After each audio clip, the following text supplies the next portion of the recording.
Hello everyone, and welcome to the Monster Analysis series, where we look at monsters from throughout video gaming and give them some explanation. Today, we are looking at what some call the true final boss of Monster Hunter Iceborne, the Red Dragon Safi'jiiva. Being the mindless, bloodthirsty apes that we are, we go to kill Safi'jiiva, but perhaps Safi is actually good for the role. Let me explain. The reason we consider Safi'jiiva a threat is because of its ability to absorb the energy from the land around it, and presumably destroy any nearby life. And yes, on the surface that sounds pretty bad, but with regards to the world, as in the actual planet itself, that could be a good thing. A similar video example are the Telephia of Xenoblade Chronicles. Ether is, well, I believe Metal Face put it best. Ether is like the Bionis blood. It is regarded as the basic unit of all life on Bionis. To put it very basically, the role of the Telephia are to absorb ether from the flora and fauna and eventually return it to the Bionis upon their death.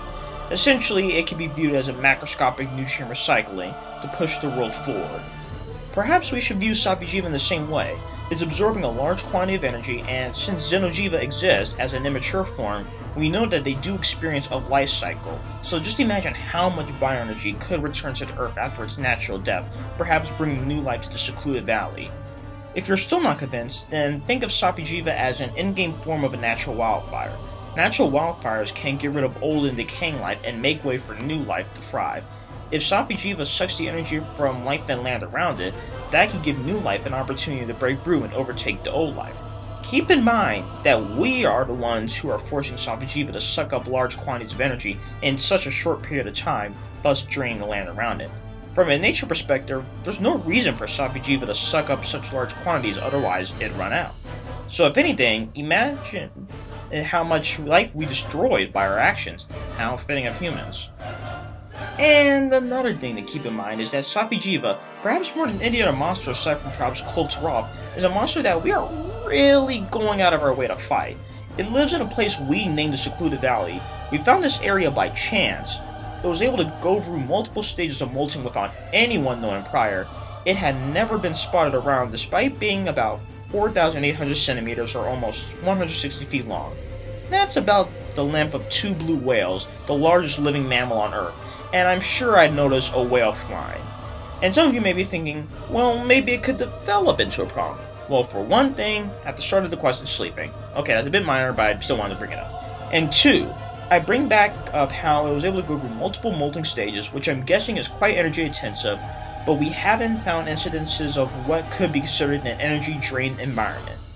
And when I consider the final nail in the coffin, and why I bring back up the idea of, well, maybe it could develop into a problem is, where's Nergigante?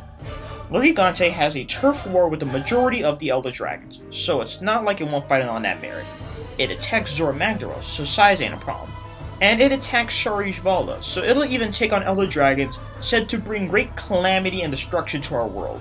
At least when it's on its last leg, you know, gotta help a brother out. But no, Nergigante doesn't jump in for Safi'jiiva. And okay, let's say hypothetically Safi'jiiva is too strong.